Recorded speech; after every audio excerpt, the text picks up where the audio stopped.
Bonjour à tous, ici c'est moi accompagnée des Lumières. Donc la semaine passée, j'avais posé des questions sur Instagram et j'avais promis que j'allais répondre à ces questions dans une petite vidéo. Donc aujourd'hui, on va répondre à certaines des questions. Avant de répondre aux questions, je tiens à vous remercier. Vous avez posé des questions vraiment pertinentes. Il y en a qui l'étaient moins, mais bon. Mais donc on va répondre à quelques questions. On y va déjà.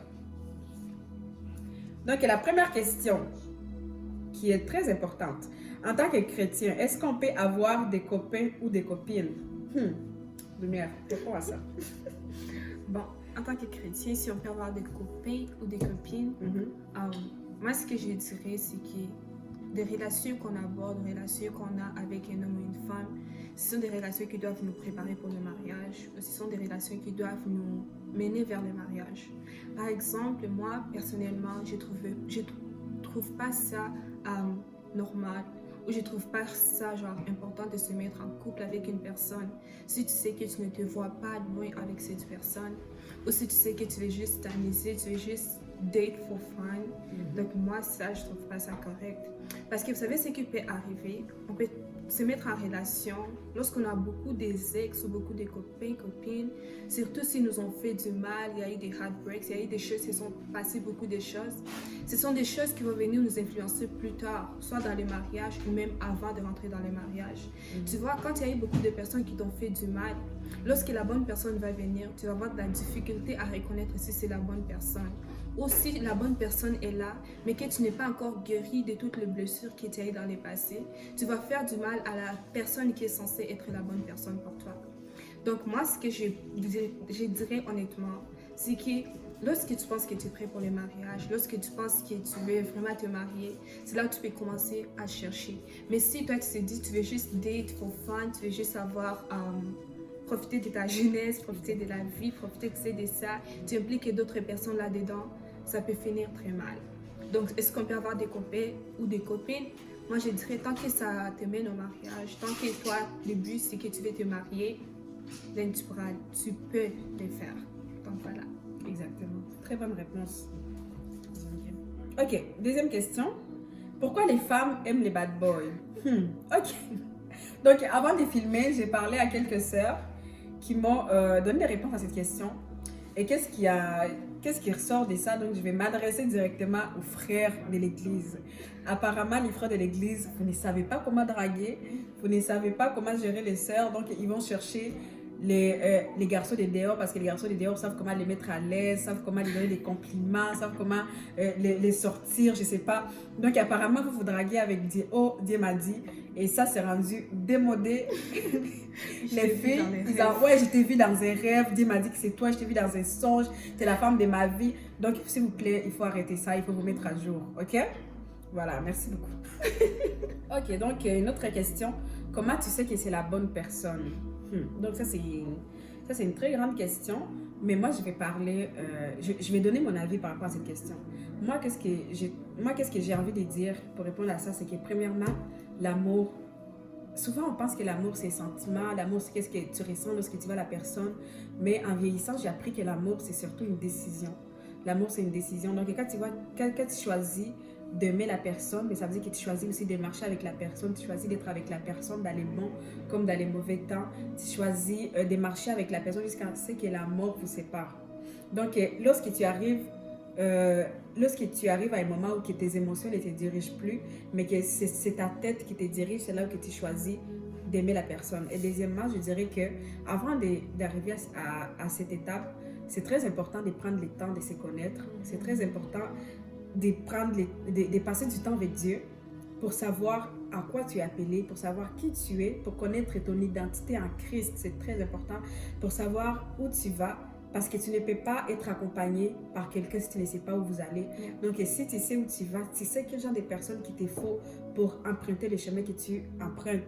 Donc moi je dis que puis aussi, lorsque tu es avec la bonne personne, mais tu ressens une paix, tu sens que la personne te comble, tu sens que la personne t'amène quelque chose de nouveau, tu sens que la personne va selon, en fait, tu sens que la personne marche avec toi, tu sens que vous êtes ensemble, que vous avez la même vision.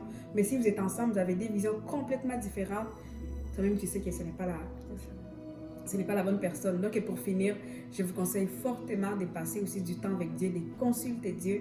Consulter Dieu, c'est très important lorsqu'on fait les choix du conjoint. Parce que toi, tu vois juste qu'est-ce qui est là aujourd'hui, mais Dieu voit qu'est-ce qui est là dans 10 ans, dans 5 ans. Donc, Dieu, lui qui connaît l'avenir, c'est très important de lui en parler. Et c'est notre Père. Voilà. Donc, comment se préparer pour les mariages ou quels signes indiquent qu'on est prêt pour les mariages? Donc, pour répondre à cette question, j'ai envie de dire que aussi longtemps que tu veux les mariages, juste parce que tu veux porter une robe blanche, juste parce que tu aimes la cérémonie, juste parce que tu veux poster des photos sur Instagram, tu n'es pas prêt pour les mariages. Aussi longtemps que tu comprends c'est quoi les mariages, la définition du mariage, les mariages se passent après ces jours qu'on voit souvent. Quand on pense mariage, en étant enfant, on pense c'est au jour du mariage, comment tu vas porter la robe. Mais moi, je dis aussi longtemps que tu as franchi cette étape, aussi longtemps que tu as vraiment compris c'est quoi, aussi longtemps que tu te connais, tu sais qui tu es, tu sais où tu vas, comme je dis plus tôt, là, je pense que tu peux commencer à penser au mariage. Et puis, aussi longtemps que tu sais que tu n'es... Vous savez, la majorité, l'erreur que beaucoup peuvent faire, c'est de se marier parce que l'âge est avancé, ou parce que tu vois que tes copines sont en train de se marier, ou parce que la famille te pousse, la société, vous savez, toute la pression qui vient avec. Ça, ce sont des mauvaises raisons qui peuvent te pousser à te marier. Puis plus tard, ce sont des raisons même qui peuvent causer les divorces, parce que plus tard, tu peux réaliser que le mariage, ce n'est pas ce que tu pensais être. Donc, aussi longtemps que tu te maries, non pas parce que ton âge est avancé, ou non pas parce qu'on t'a poussé à te marier, là, je pense que tu sais que c'est le temps pour toi de te marier. Mais lorsque tu penses à ton âge, tu penses que... ou si tu vois que tes parents, c'est tes parents qui sont en train de te forcer, ce sont des choses qui ne sont pas bonnes à avoir. Donc. Prochaine question. Est-ce qu'il faut vraiment se laver 2 fois par jour, une fois en couple? Ok, cette question, je pense que on va la sauter. Qui sont drôles, hein? Ouais, cette question... Soyez juste propre, c'est tout. Voilà, soyez juste propre, c'est ça qu'il faut.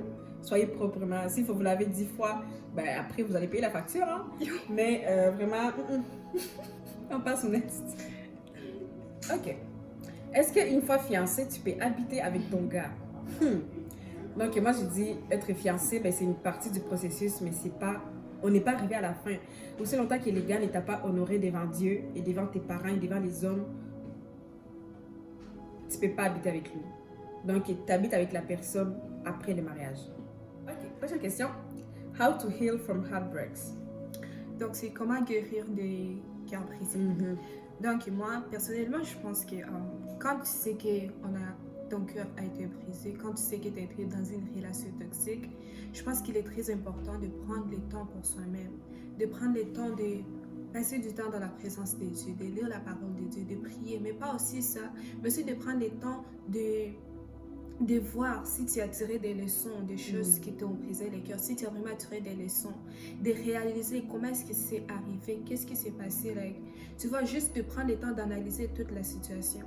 Et quand tu finis d'analyser toute la situation, là, tu restes là, tu es toi-même, tu fais des choses pour que ça n'arrive plus. Parce que l'erreur que les gens peuvent faire souvent, ou l'erreur qu'on fait souvent, c'est que quand tu quittes une relation, on t'a brisé le cœur. Tu n'es pas encore guéri de cette blessure, mais tu vas directement, tu te mets avec une autre personne. Ce qui peut arriver quand tu fais ça, ça n'arrive pas toujours, mais ça arrive très souvent, c'est que les blessures que tu avais, tu dois les mettre directement sur cette personne. Par exemple, si tu avais manque de confiance en toi, la personne avec qui tu étais avant a fait en sorte que tu n'avais plus confiance en toi. Quand tu vas rentrer dans une autre relation, tu vas faire exactement la même chose. Tu vas saigner sur cette personne. Vous savez, on dit que les personnes qui sont blessées, ils blessent aussi les autres. Donc, avant de rentrer dans une autre relation, prends le temps d'analyser la situation. Regarde les sons que tu as tirés dedans. Regarde des choses qui ne doivent plus se répéter. Et lorsque tu as vraiment fait ces temps-là, tu as pris le temps. Parfois, il y a des gens qui vont dans les thérapies, qui vont dans les thérapies, des choses comme ça. Tant que ça t'emmène la paix, tant que ça te permet à guérir, c'est bien de le faire, au lieu de te lancer directement dans une autre relation. Honnêtement, pour ajouter à ça, c'est très important de prendre son temps pour guérir. Il y a des personnes qui, lorsqu'ils ont un cœur brisé, ils passent beaucoup de temps avec Dieu. Ça, j'ai envie de te les conseiller. Si tu es là, quelqu'un t'a fait mal, donc c'est des choses qui des fois, qui t'arrivent pas. Écoute, tu arrives à en parler à personne, moi je te conseille d'aller en parler avec Dieu. Dieu guérit les cœurs brisés et Dieu te guérira aussi. Ok. Prochaine question. Est-ce que tu vas laisser tes parents demander 10 000 $ de dot? Ça, c'est une question très sensible, hein?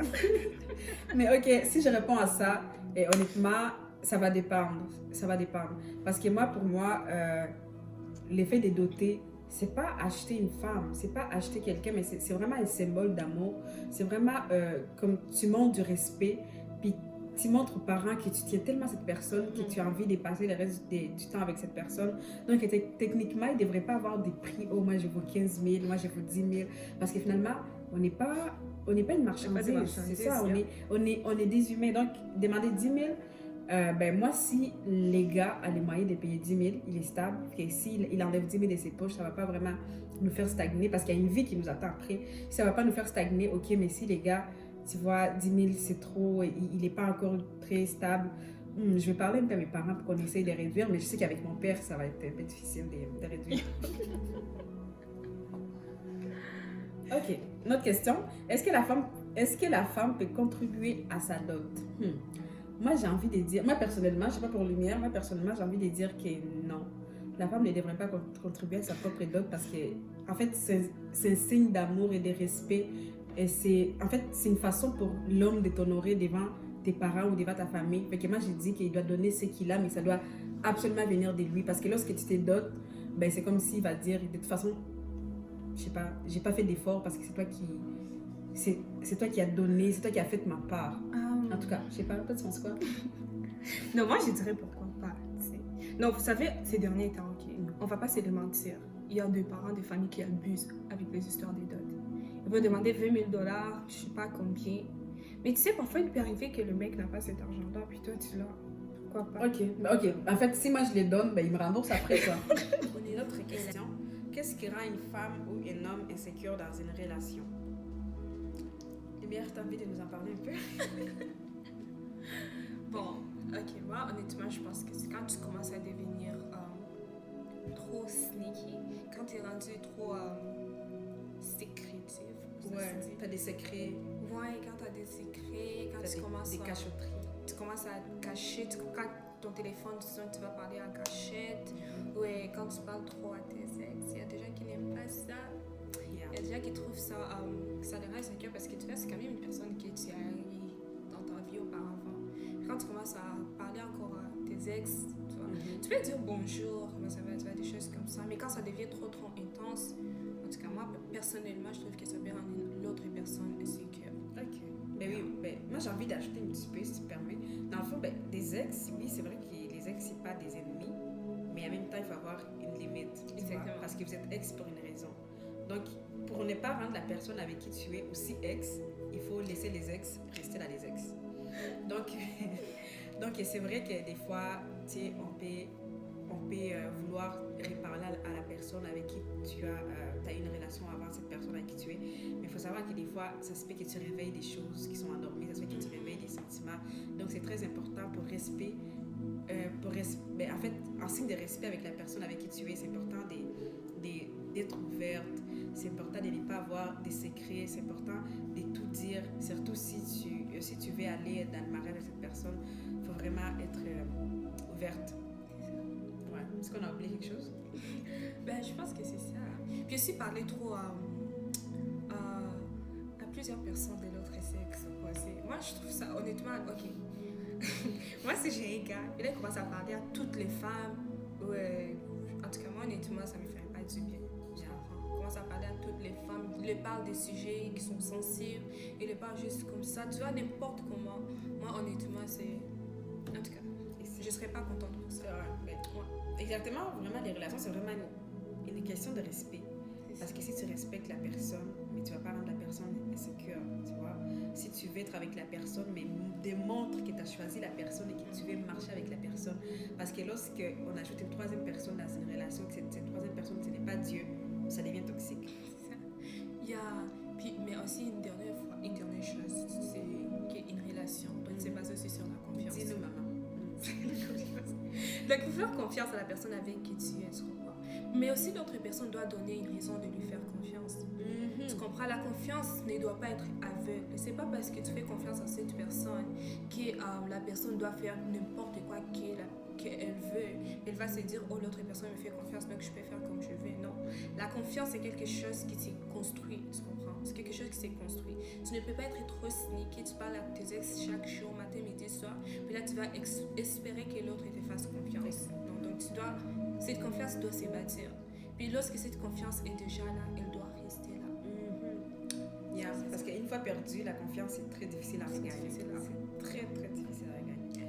Donc voilà, guys, c'est la fin pour cette toute première vidéo qu'on vous a fait ensemble. Donc on a répondu à quelques questions. On n'a pas pu répondre à toutes les questions malheureusement. Mais si Dieu le permet, on va voir une deuxième partie où on répond au reste des questions. Que Dieu vous bénisse. Merci beaucoup de nous avoir écoutés. À la prochaine. Abonnez-vous et likez surtout. Abonnez-vous, likez, partagez. Et on espère que cet été, on va vraiment discuter sur autre chose. Donc, si vous avez d'autres questions, ben, peut-être qu'on va faire d'autres périodes de questions sur Instagram. Puis ça va nous faire plaisir de partager avec vous. Donc, on se dit à bientôt. Bye bye.